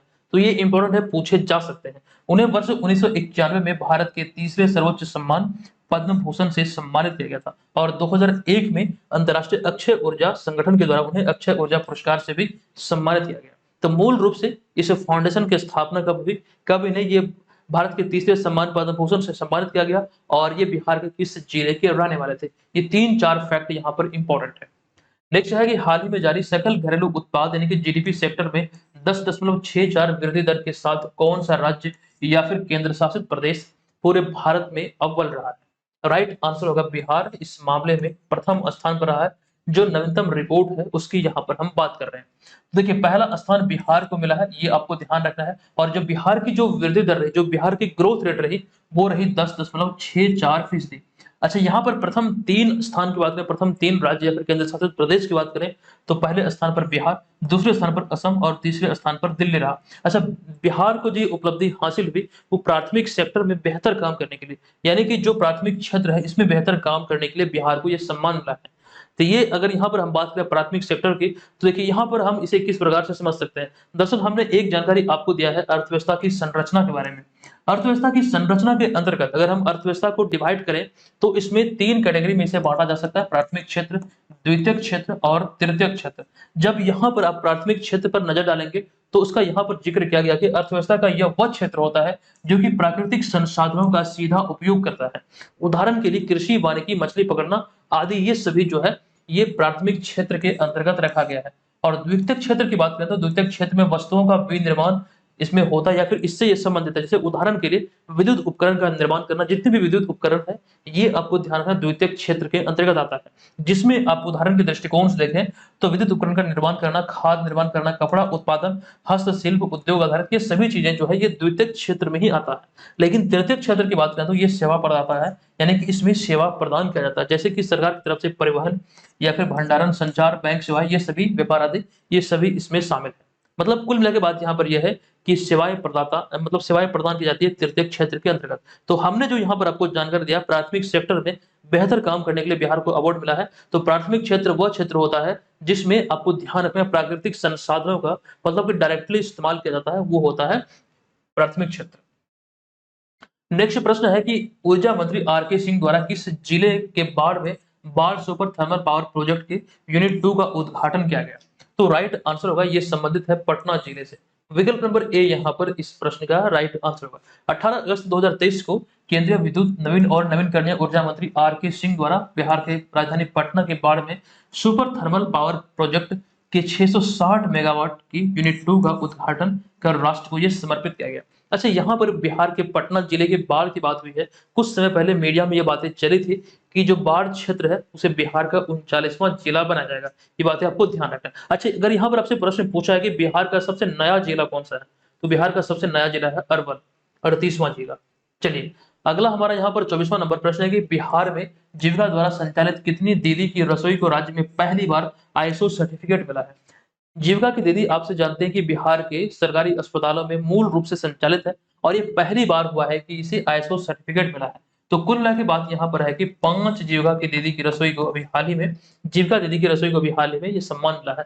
इसमें आपको ध्यान रखना है कि पटना में स्टेट बैंक ऑफ इंडिया प्रधान कार्यालय के, उसके बाद भारतीय रिजर्व बैंक मुख्य शाखा और अंबेडकर आवासीय विद्यालय गायघाट तथा इसके अतिरिक्त वैशाली और खगड़िया सदर अस्पताल में संचालित ये कुल मिला के 5 स्थान ऐसे हैं जहां पर जो संचालित दीदी की रसोई है उसको अभी हाल ही में आईएसओ सर्टिफिकेट मिला है, यानी कि इस प्रमाण पत्र से सम्मानित किया गया है। अच्छा, ये क्यों मिला है? तो खाद्य सुरक्षा के सभी मानकों को पूरा करने के कारण इसे यह सम्मान मिला है।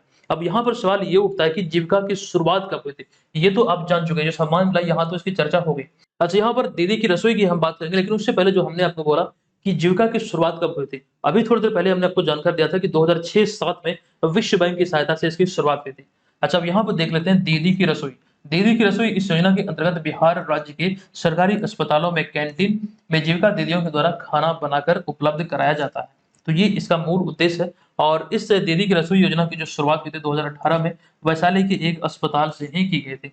सामान्यतः ये देखा जाता है कि जो सरकारी अस्पताल होते हैं वहां पर ये संचालित होती है, लेकिन कुछ अन्य कैटेगरी है, कुछ अन्य जगहों पर भी ये संचालित होता है, लेकिन मूल रूप से अस्पताल वगैरह में। नेक्स्ट 25वां नंबर प्रश्न है कि emergency response system support system यानी कि ERSSS डायल 112 में बिहार के किस जिले को राज्य में पहला स्थान मिला है? तो बिहार के बेगूसराय को इसमें पहला स्थान मिला। विकल्प नंबर सी यहाँ पर इस प्रश्न का राइट आंसर होगा। पूरे भारत में जो आपको ध्यान रखना है बिहार सरकार द्वारा शुरू की गई, अच्छा पूरे भारत में नहीं बल्कि यहाँ पर बिहार की बात हो रही है, बिहार के संदर्भ में बात हो रही है, तो आपको ध्यान रखना है emergency response support system dial 112 में बिहार के बेगूसराय ने पूरे राज्य में, यानी कि यहाँ पर जो लिखा गया पूरे राज्य में प्रथम स्थान प्राप्त किया है। ये यहाँ से ध्यान रखिए। अच्छा, बेगूसराय की बात हुई है, अभी हमने निर्यात सूचकांक के बारे में जानकारी दिया था कि पूरे भारत से जो निर्यात होता है उसमें बिहार को 22वां स्थान मिला है और वहीं पे अगर हम बात करें जिलों के क्रम में तो बेगूसराय इसमें सबसे आगे है। यही जानकारी यहाँ पर लिखा गया है कि बेगूसराय जो है इसमें निर्यात के मामले में वो बिहार में अव्वल है। लेकिन चौथे राष्ट्रीय जल पुरस्कार के अंतर्गत ये भी ध्यान रखना है सर्वश्रेष्ठ उद्योग का जो पुरस्कार है ये बरौनी ताप विद्युत केंद्र को दिया गया, जो कि बिहार में बेगूसराय जिले में है और इसकी स्थापना हुई थी सोवियत संघ की मदद से 1962 में। चौथे राष्ट्रीय जल पुरस्कार की जो जानकारी हमने आपको दिया था वहां पर इसका विस्तृत मतलब वर्णन हमने आपके साथ किया था। आप यहाँ पर देख भी सकते हैं प्रथम जो पुरस्कार वितरित हुआ 2008 में पहला संस्करण, इसमें सर्वश्रेष्ठ राज्य का खिताब मिला महाराष्ट्र को। द्वितीय संस्करण के अंतर्गत सर्वश्रेष्ठ राज्य का खिताब मिला तमिलनाडु को। तृतीय संस्करण के अंतर्गत सर्वश्रेष्ठ राज्य का खिताब मिला उत्तर प्रदेश को। लेकिन चतुर्थ संस्करण जो भी हाल ही में आयोजित हुआ इसमें प्रथम पुरस्कार मिला मध्य प्रदेश को, द्वितीय पुरस्कार उड़ीसा को और तृतीय पुरस्कार संयुक्त तौर पर बिहार और आंध्र प्रदेश को मिला। ये बिहार के संदर्भ में बहुत इंपॉर्टेंट है, ध्यान रखेगा, पूछे जाने की यहाँ से प्रबल संभावना है। ठीक है, चलिए अब यहाँ पर हम चलते हैं आगे और इसको हम विस्तार पूर्वक देख लेते हैं। इसके तहत जो सर्वश्रेष्ठ पुरस्कार मिला चौथे राष्ट्रीय पुरस्कार जल पुरस्कार के अंतर्गत ये मध्य प्रदेश को मिला। सर्वश्रेष्ठ जिला का जो पुरस्कार मिला ये गंजम उड़ीसा को मिला। सर्वश्रेष्ठ ग्राम पंचायत का जो पुरस्कार मिला ये जगन्नाथपुरम ग्राम पंचायत भद्राद्री कोठागुंडेम जिला को मिला, जो कि तेलंगाना का एक जिला है, यहाँ पर आपको ध्यान रखना है। अच्छा, इसी कैटेगरी में यहाँ जो आप देख रहे हैं इसी के तहत जो सर्वश्रेष्ठ उद्योग का जो पुरस्कार मिला है वो मिला बरौनी ताप विद्युत केंद्र बेगूसराय बिहार को। नोट कर लीजिए, स्क्रीनशॉट ले लीजिए, बहुत इंपॉर्टेंट है, पूछे जा सकते हैं। अच्छा, यहाँ पर वही जानकारी है सूचकांक के बारे में जो हमने अभी थोड़ी देर पहले आपको दिया था। चलिए अगला 26 नंबर प्रश्न यहाँ पर आपके समक्ष है कि बिहार सरकार की नवीनतम घोषणा के अनुसार निम्नलिखित में से कहां राजकीय अभियंत्रण महाविद्यालय की स्थापना की जाएगी? देखिए इसका जो राइट आंसर होगा ये अमृत में किया जाएगा। ये एग्जैक्ट वो प्लेस है जहां पर इसकी स्थापना होना है। अमृत जमुई में एक स्थान है और यहीं पर आपको ध्यान रखना है कि राजकीय अभियंत्रण महाविद्यालय की स्थापना की जाएगी। यहाँ पर आपको ये ध्यान रखना, नीतीश कुमार की अध्यक्षता में भी हाल ही में बिहार कैबिनेट की एक बैठक आयोजित हुई थी जिसमें 25 एजेंडों पर मुहर लगी और इस 25 एजेंडों में जो मतलब मुहर जो लगी है इसके अंतर्गत जो परीक्षा उपयोगी जो चीजें निकलकर सामने आई है वो यहाँ पर हमने आपके समक्ष पॉइंट वाइज रखा है। पहला पॉइंट है कि जमुई जिला अंतर्गत अमृत में राजकीय अभियंत्रण महाविद्यालय की स्थापना की जाएगी। दूसरा पॉइंट यहाँ पर है कि स्वास्थ्य शिक्षा या फिर स्वास्थ्य विभाग के तहत सहरसा जिले में नए चिकित्सक महाविद्यालय और अस्पताल का निर्माण किया जाएगा। तीसरा पॉइंट है कि पश्चिमी चंपारण में शुगर मिल यानी कि चीनी मिल खुलेगा। चौथा पॉइंट है कि राज्य के विभिन्न स्थानों पर 10 भीमराव अंबेडकर आवासीय विद्यालय का या फिर इसका भवन का निर्माण होगा। ये परीक्षा उपयोगी कुछ चीजें हैं जो यहाँ पर आप नोट करेंगे। चलिए अब यहाँ पर हम जमुई जिला की चर्चा किए हैं, तो यहाँ पर आपको जानकारी दे दूं कि जमुई में ही, जमुई के नागिन नगरी में ही पहला पक्षी जो महोत्सव है कलरव, ये आयोजित हुआ था। ये ध्यान रखिएगा। इसके अतिरिक्त जो विकल्प यहाँ पर आप देख रहे हैं, विकल्प नंबर बी में जो हमने लिखा है कादराबाद, यहाँ से आपके बीपीएससी एग्जाम में प्रश्न बना है। ये प्रश्न क्या था वो भी ध्यान रखना है कि बिहार का पहला तैरता हुआ सौर ऊर्जा संयंत्र बिहार में कहाँ लगा है। ये प्रश्न बीपीएससी एग्जाम में पूछा गया था, तो दरभंगा के कादराबाद में। और वहीं पे जो राजकुमार शुक्ल की हम लोग जब चर्चा करते हैं, 1916 में जो कांग्रेस का लखनऊ अधिवेशन हुआ था, जहां पर ये शामिल हुए थे राजकुमार शुक्ल, और महात्मा गांधी को चंपारण की दुर्दशा बताई थी, और चंपारण आने के लिए उन्होंने उसे यानी महात्मा गांधी को मतलब कह सकते हैं निमंत्रण दिया था। तो मूल रूप से जो प्रश्न पूछा गया है एग्जाम में कि राजकुमार शुक्ल वो बिहार के कहाँ के रहने वाले थे या फिर किस गांव से उनका संबंध है, तो चंपारण के मुरली भरावा, ये यहाँ पर आप ध्यान रखिएगा। मुरली भरावा इनका गांव का नाम है, ये एग्जाम में पूछा गया है। नेक्स्ट 27 नंबर प्रश्न है कि अगस्त 2023 में बिहार का पहला कॉलेज कौन बना जिसे राष्ट्रीय मूल्यांकन एवं प्रत्यापन परिषद यानी कि नैक की ओर से A+ ग्रेड दिया गया। देखिए इसका जो राइट आंसर होगा ये होगा यहाँ पर विकल्प नंबर ए नहीं बल्कि बी, यानी कि AN कॉलेज पटना को भी हाल में ये सम्मान दिया गया। विकल्प नंबर बी यहाँ पर इस प्रश्न का राइट आंसर होगा। तो हाल ही में AN कॉलेज को राष्ट्रीय मूल्यांकन एवं प्रत्यापन परिषद यानी कि नैक की ओर से A+ ग्रेड दिया गया है, और ये बिहार का पहला कॉलेज बना है जो कि नैक की ओर से A+ ग्रेड प्राप्त हुआ है। ये यहाँ पर ध्यान रखें। 2021 में AN कॉलेज को बिहार का सर्वश्रेष्ठ कॉलेज का भी पुरस्कार मिला था, और जो कॉलेज के जो पूर्व प्राचार्य थे SP शाही, आपको ध्यान रखना बिहार के राज्यपाल ने उन्हें ये सर्वश्रेष्ठ प्राचार्य का पुरस्कार भी दिया था 2021 में। ठीक है, ये आप ध्यान रखें। दो यहाँ पे प्रश्न है, एक तो 2021 में ये सर्वश्रेष्ठ कॉलेज का पुरस्कार मिला, और साथ ही सर्वश्रेष्ठ प्रोफेसर का जो प्राचार्य है, सर्वश्रेष्ठ प्राचार्य का जो पुरस्कार है, इन्हें मिला था SP शाही को। अच्छा, एन कॉलेज की स्थापना से भी संबंधित प्रश्न बन सकते हैं। इसकी स्थापना हुई थी पटना में 1956 में, और इसकी स्थापना का श्रेय जाता है बिहार के पहले उप मुख्यमंत्री सह वित्त मंत्री बिहार विभूति डॉक्टर अनुग्रह नारायण सिंह को। इन्हीं के नाम पर इसका नाम रखा गया एन कॉलेज। अगला प्रश्न है कि भारत के सबसे बड़े परीक्षा केंद्र बापू परीक्षा परिसर का उद्घाटन बिहार के किस जिले में हाल ही में किया गया? तो हाल ही में कुम्हरार पटना में बापू परीक्षा परिसर का उद्घाटन किया गया, जो कि बिहार ही नहीं बल्कि भारत का सबसे बड़ा परीक्षा परिसर है, और 281.1 करोड़ रुपए की लागत से ये लगभग 6 एकड़ भूमि पर बनकर तैयार हुआ है, जो कि 5 मंजिला भवन है, और यहाँ पर 16,000 से अधिक विद्यार्थी एक साथ बैठकर परीक्षा दे सकते हैं, ऑनलाइन या फिर ऑफलाइन। ये भी आपको ध्यान रखना है। इसका उद्घाटन अभी हाल ही में 23 अगस्त 2023 को हुआ, और मुख्यमंत्री नीतीश कुमार के द्वारा इसका उद्घाटन किया गया। ये वही तिथि है जिस तिथि को चंद्रयान 3 चंद्रमा की सतह पर सॉफ्ट लैंडिंग किया, 23 अगस्त 2023 को। अच्छा, यहाँ पर अगर पूछा जाए आपसे एग्जाम में कि चंद्रयान 3 की लॉन्चिंग कब हुई थी, तो 14 जुलाई 2023 को। चलिए, अच्छा, यही वो परीक्षा परिसर है जो आप यहाँ पे देख सकते हैं। ये भारत का सबसे बड़ा परीक्षा परिसर है, जो कि अभी हाल ही में कुम्हरार पटना में बनकर तैयार हुआ है। अच्छा, यहाँ पर जो अभी हम चर्चा कर रहे थे बिहार के पटना जिले के बारे में, तो आप यहाँ पर बिहार के 38 जिलों की सूची को देख सकते हैं। दरअसल यहाँ पर जो पटना जिला है या फिर जो पटना प्रमंडल है, इसका जो मुख्यालय पटना है, और इसके अंतर्गत 6 जिले हैं: पटना, भोजपुर, बक्सर, कैमूर, रोहतास और नालंदा। अच्छा, यहाँ पर बिहार के 9 प्रमंडल और 38 जिलों को लेकर हमने जानकारी आपको दिया था, आपको याद होगा। एक ट्रिक हमने आपको बताया था। जो प्रमंडल आप यहाँ पे देख रहे हैं, इसका ट्रिक था पूसा को मुंभा दंपति, पो से पूर्णिया, सा से सारण, को से कोसी, मू से मुंगेर, भा से भागलपुर, दो से दरभंगा, मौ से मगध, पो से पटना, ती से तिरहुत। तो कुल मिलाकर ये आप जो प्रमंडल है इसको ध्यान रख सकते हैं। अच्छा, इसी के अंतर्गत ये सभी जिले हैं, और सबसे छोटा प्रमंडल है भागलपुर प्रमंडल। इसके अंतर्गत महज 2 जिले हैं, भागलपुर और बांका। चलिए, 29 नंबर प्रश्न है कि बताएं कि किस विश्वविद्यालय में हाल ही में मैथिली भाषा की पढ़ाई प्रारंभ हुई है? तो यहाँ पर उपयुक्त में से ए एंड बी, कोलकाता विश्वविद्यालय और काशी हिंदू विश्वविद्यालय इसका राइट आंसर होगा। दरअसल मैथिली भाषा जो है ये बिहार में दरभंगा, मधुबनी आदि के लोग बोलते हैं, यानी कि इस जिले में ये प्रचलित है। कुल मिला के बात यहाँ पर यह है, इसको ध्यान दीजिएगा कि हाल ही में केंद्र सरकार की ओर से जारी नई शिक्षा नीति में प्राथमिक शिक्षा के लिए मातृभाषा को माध्यम बनाने पर जोर दिया गया। तो इसके तहत, इसी के क्रियान्वयन के तहत आपको ध्यान रखना है कि काशी हिंदू विश्वविद्यालय और कलकत्ता विश्वविद्यालय में मैथिली भाषा की पढ़ाई प्रारंभ हुई। एक्चुअली में ये बिहार में सबसे पहले होना चाहिए। मैथिली भाषा बिहार से संबंधित है, बिहार में होना चाहिए, लेकिन इस मामले में बिहार का ये क्षेत्र जो है दरभंगा और मधुबनी या फिर पूरा का पूरा बिहार कह सकते हैं, वो पीछे रह गया। इसमें आगे निकला काशी हिंदू विश्वविद्यालय और कोलकाता विश्वविद्यालय। अच्छा, मैथिली भाषा की यहाँ पर बात हुई है। मई 2022 में एक जानकारी हमने आपको दिया था कि मई 2022 में दरभंगा एयरपोर्ट पहला ऐसा एयरपोर्ट बना था जो कि मैथिली भाषा में अनाउंसमेंट करता था, यानी कि उद्घोषणा करने वाला पहला एयरपोर्ट बना था। दरभंगा एयरपोर्ट के बारे में ध्यान रखिए, इसकी शुरुआत हुई थी 8 नवंबर 2020 को। यहाँ से उड़ान सेवा की जो शुरुआत हुई वो 8 नवंबर 2020 को हुई थी। दरअसल 2020 में रीजनल कनेक्टिविटी की स्कीम के तहत पूरे भारत में 63 शहरों में एयरपोर्ट की शुरुआत हुई थी, उसमें से दरभंगा एयरपोर्ट भी शामिल है। अगला 30वां नंबर प्रश्न है कि हाल ही में आई एक रिपोर्ट के अनुसार स्मार्ट प्रीपेड मीटर इंस्टॉलेशन के मामले में बिहार कौन से स्थान पर है? तो इसका राइट आंसर होगा बिहार इस मामले में पहले स्थान पर है, स्मार्ट प्रीपेड मीटर इंस्टॉलेशन के मामले में।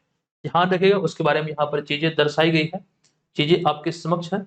देखिए, हमने जानकारी आपको दिया था, उसमें पहले भी इस मामले में बिहार पहले स्थान पर है। अब तक बिहार में कुल 18 लाख से अधिक स्मार्ट प्रीपेड मीटर लगाया जा चुका है।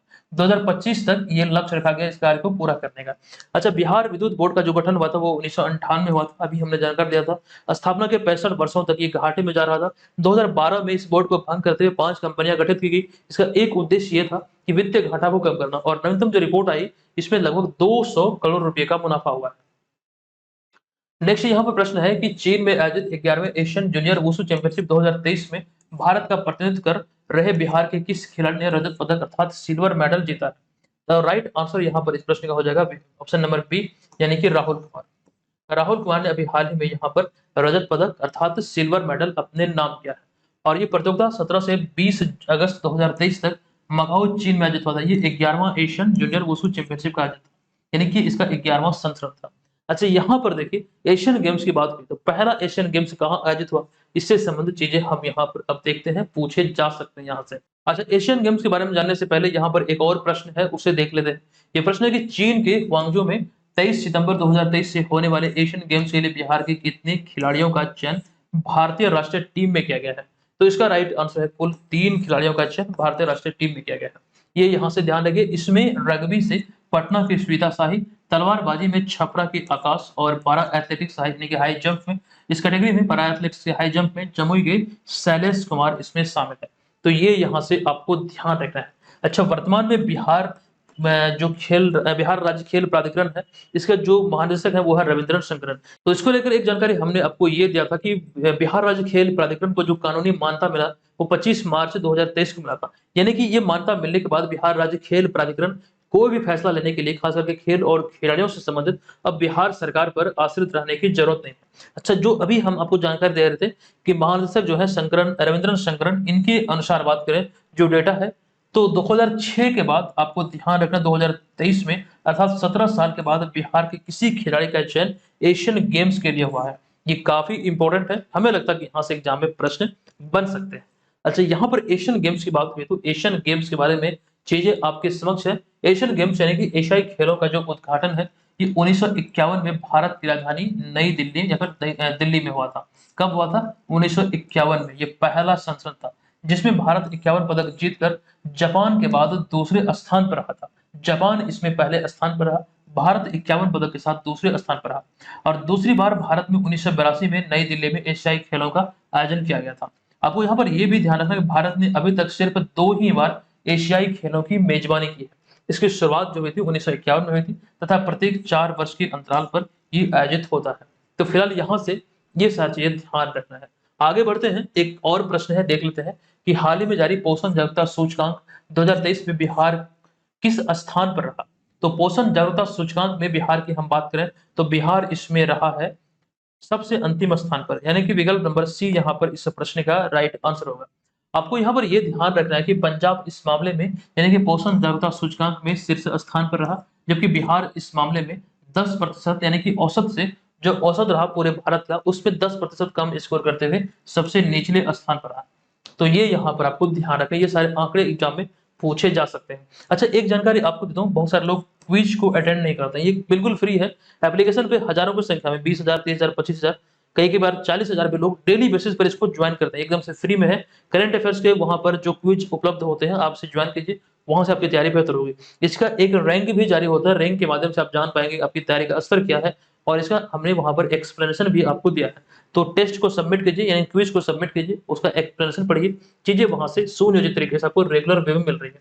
हमेशा से ये निःशुल्क रहा क्विज वाला सेक्शन, और हमेशा ये निःशुल्क ही रहेगा। करंट अफेयर्स जब एप्लीकेशन आप डाउनलोड करेंगे तो यहाँ पर आपको ये करंट अफेयर्स का सेक्शन दिख रहा होगा, ये वाला बॉक्स, इस पर क्लिक करना है और वहीं पर आपको मिल जाएगा। चलिए, अच्छा यहाँ पर जानकारी है, इसके अतिरिक्त कुछ महोत्सव जो बिहार में आयोजित हुए, आम महोत्सव, सूफी महोत्सव, बाजरा महोत्सव, थावे महोत्सव, पक्षी महोत्सव, किन्नर महोत्सव, ये सभी आप चाहें तो इसका स्क्रीनशॉट ले सकते हैं। आज के इस वीडियो का हमारा प्रश्न है कि नीति आयोग द्वारा जारी एक्सपोर्ट इंडेक्स में निर्यात के मामले में बिहार का कौन सा जिला राज्य में शीर्ष स्थान पर है? अगर आपने इस वीडियो को ध्यानपूर्वक देखा होगा तो इसका आंसर आपको मालूम होगा। तो आप लोग कमेंट बॉक्स में जाइए और लिखिए कि इसमें बिहार का कौन सा जिला अव्वल रहा है। अच्छा, यहाँ पर एक जानकारी आपको दे दूं बीएससी टेस्ट सीरीज के बारे में। 40 फुल लेंथ का ये टेस्ट सीरीज है, आप लोग इसे ज्वाइन कर सकते हैं ऑनलाइन, और हिंदी माध्यम ये आपके लिए उपलब्ध है। सभी प्रश्नों का डिटेल एक्सप्लेनेशन आपको मिल रहा है। ये इसका शेड्यूल है, अगर कुछ टेस्ट आपका छूट भी गया है तो वो आपको मिल जाएगा। आप यहाँ पर देख सकते हैं ये शेड्यूल हमने किया है, और निश्चित तौर पर ये आपके तैयारी का घर बैठे बहुत अच्छी तरीके से मूल्यांकन करने वाला। आप ये जान पाएंगे कि आगामी एग्जाम के दृष्टिकोण से आप कितने प्रिपेयर हैं। तो जो भी छात्र इसे ज्वाइन करना चाहते हैं ज्वाइन कीजिए। नो डाउट हजारों छात्र से ज्वाइन किए हैं और तैयारी बेहतर तरीके से हो रही है। एग्जाम नजदीक है, आप लोग से ज्वाइन कीजिए। और जो पीडीएफ के बारे में हमने आपको जानकारी दिया था, पीडीएफ भी आप इसका डाउनलोड कर सकते हैं। अच्छा, यही वो कोर्स है बीपीएससी का जो आप चाहे तो परचेज कर सकते हैं। यही कोर्स आपका 70वीं बीपीएससी एग्जाम में भी तब्दील हो जाएगा। दोबारा से आपको मेंबरशिप लेने की आवश्यकता नहीं है।